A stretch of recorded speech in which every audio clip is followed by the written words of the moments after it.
Brisbane City, the jewel of Queensland, the towering skyscrapers like pillars holding up the sky. Brisbane was not always like this. This is a story of hardship and giving it a go. This is the story of Brisbane.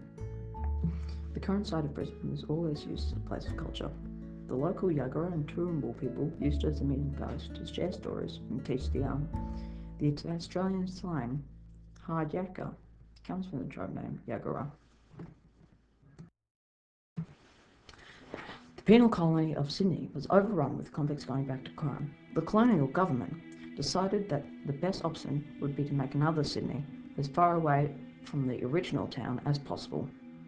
The first Europeans in Brisbane were the shipwreck crew of a ship bringing cedarwood from Sydney to a rural outpost. When they were shipwrecked, they tried to signal for help, but no one came. And then they lived with the Aboriginal community. The first settlement was commanded by Lieutenant Henry Miller and was set up in the Redcliffe area.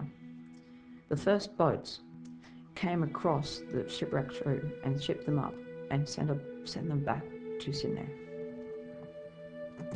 Despite the ambience of Lieutenant Henry Miller, the spot for the Redcliffe place was not suitable, as the water streams were not adequate enough to house all of those convicts.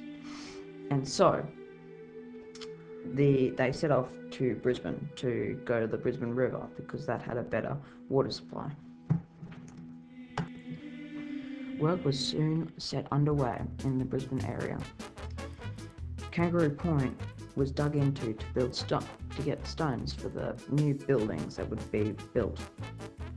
The local Aboriginal people would burn the crops so that they could starve the English people out. There are 2 remaining convict settlement buildings left. One of them is the commissary building, which now holds the Royal Queensland Historical Society, and Old Mill is now a relic of the past.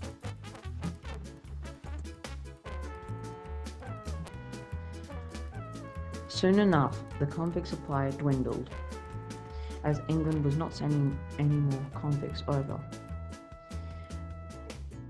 The talks went underway for Brisbane to go into free settlement hands.